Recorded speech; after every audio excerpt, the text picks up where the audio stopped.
Ladies and gentlemen, please welcome to the stage Miss Regina Lee-Cuffee.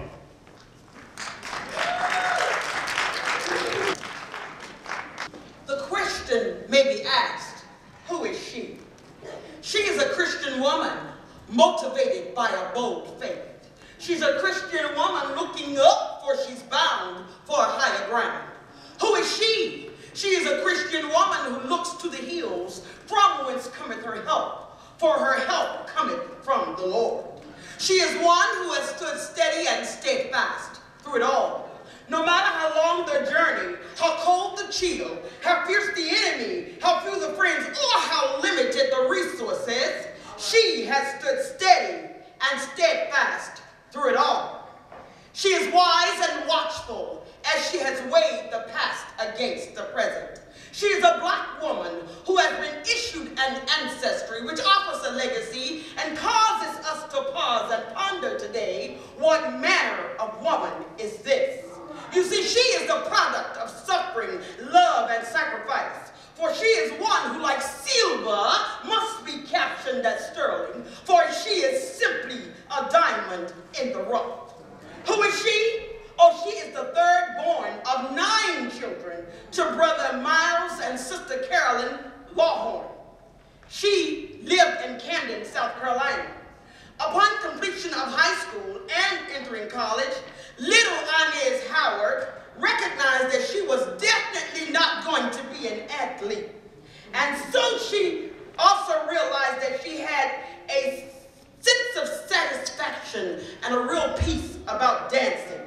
And from that point, she launched a career in the art of movement. She has been married for 48 years, praise the Lord, to Berlin F. Howard, and they are the proud parents of a son, the late Berlin Cedric Howard. Mrs. Howard would like to be remembered as one who inspired others through her passion for learning and excellence. She says to me, Regina, no man can stand alone. You need to inspire others to pick up the torch and move to the next level. Who is she? She is a woman who understands the mission and the mandate and the challenges that she faces in this life today. For though she has stumbled, she has refused to fall. She's been bent, but she's refused to break. She's been tired, but she's refused to quit. She's been burdened, but never unburdened. For she is one who knows and understands that by his hand she is held. By his grace she is saved. By his blood she is cleansed. On his shoulders she can lean. Through her faith she cannot fail, but only through his death will she live again eternally. Who is she? She is one who has nurtured us as we came to Norfolk State University. She mentored us and she molded us because we were coming from the north, the south, the east, and the west. Some of us came with nothing. Some of us came broken. Some of us came thinking we knew everything. Some of us knew nothing. But it didn't matter. She took us and she molded us and helped us to be the people that we are today. Who is she? She is heterogeneous, talented, creative, and imaginative. Her capabilities are diverse.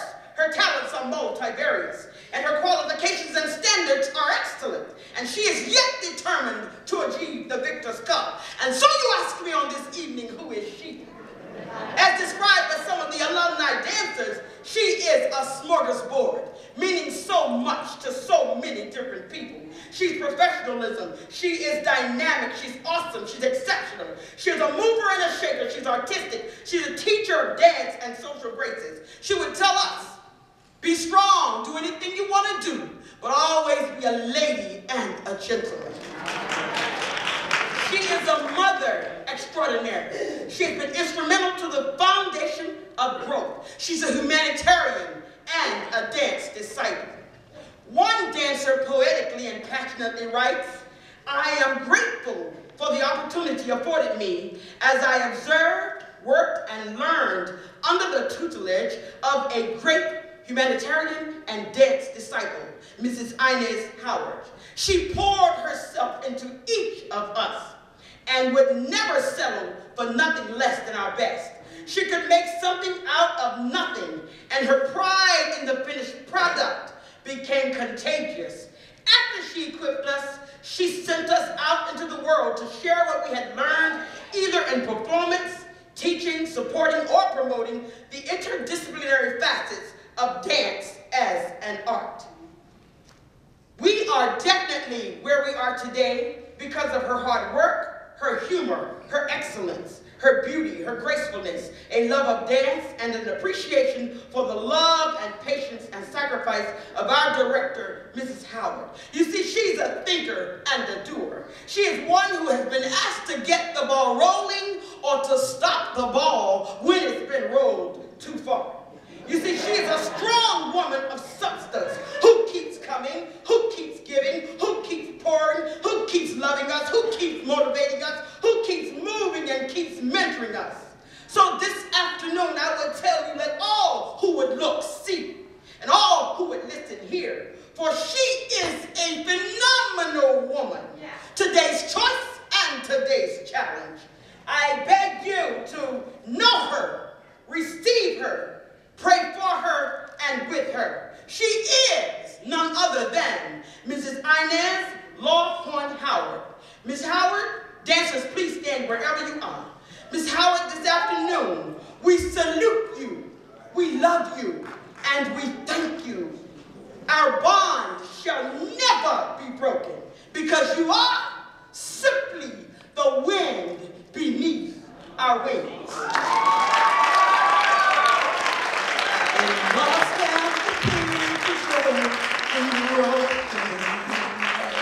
To never have sunlight on your face, you were content to let us shine. That's your way. You always walked a step behind.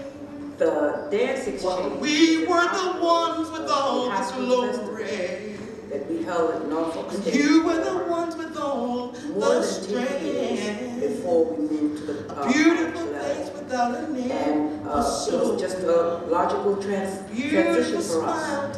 We thought young people on the college level. Did you ever know that you're a hero? To meeting New York artists. You're everything we like to be.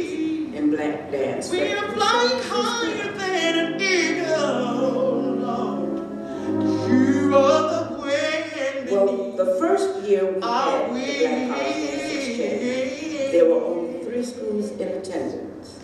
Morgan State University, Norfolk State University, and North Carolina State University. And then annually, after that, after we had the exchange, it seemed to grow each year, usually by 2 or 3 schools. Well, the dance exchange doesn't have a permanent location as to its university, but we do rotate each year at a historically black college or university where we host all visiting schools and anyone else who wants to participate in dance classes, performances of all kinds.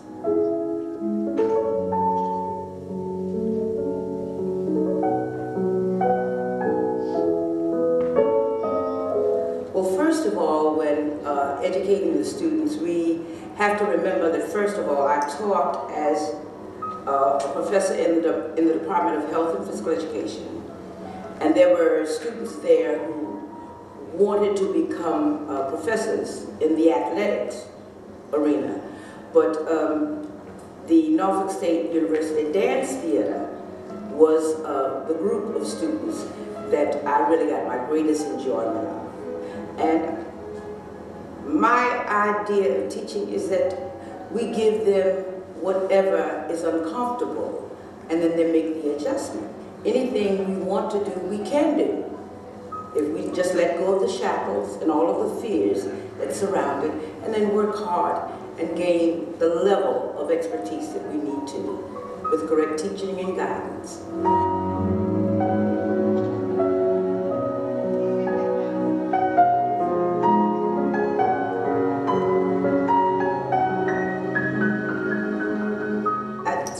It in myself, and I wanted that for my students. There's never an excuse for doing something poorly. If you're going to do it, be the best you can be at that. And I try to impart that in my students.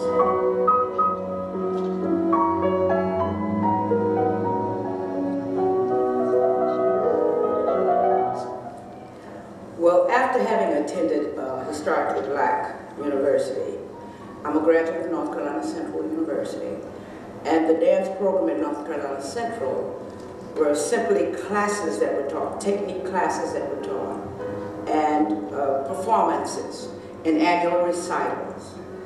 And so my exposure in the dance was not too extensive. I did know that I had a passion for it, and I continued my graduate work in it.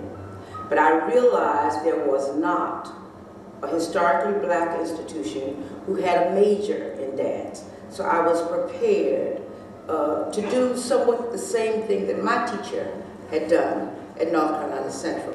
The focus was on the dance company that did all of the performances and the recital for the university and the recruitment. And that was my thrust at Norfolk State. But upon arriving at Norfolk State, they already had a dance group that was called the Modern Dance Group. So things were sort of in place. We just did not have the facility. My first experiences in teaching dance were in an open balcony in the gymnasium. And of course, Dr. Brooks promised us a facility, and luckily we did have one in later years after we had danced and all of the dirt and everything on the floor. But it was rewarding. Nothing ever stopped our students from trying to accomplish the very, very best.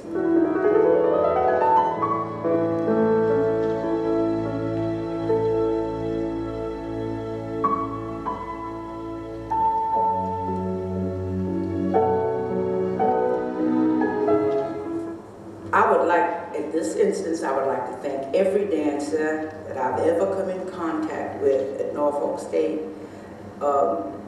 for sacrificing their time and their efforts to work with me and help me satisfy this passion that I have for dance.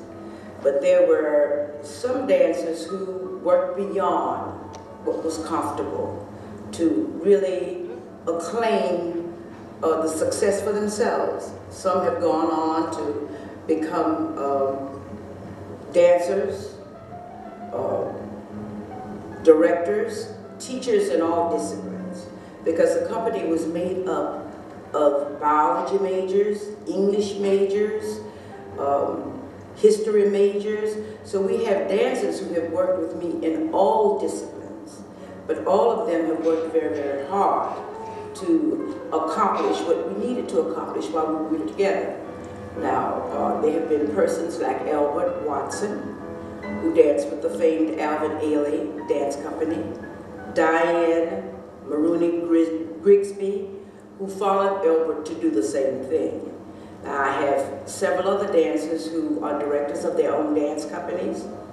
Teresa Ferguson at Lincoln University in Lincoln, Missouri, Jacqueline Stokes Brown at Benedict College in Columbia, South Carolina.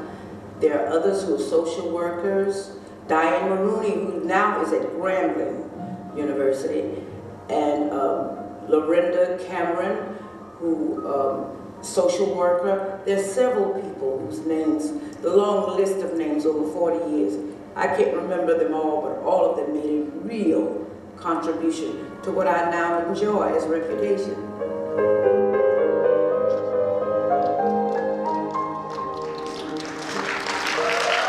This production has been brought to you by Image Entertainment in partnership with New Journal and Guide. Subscribe today.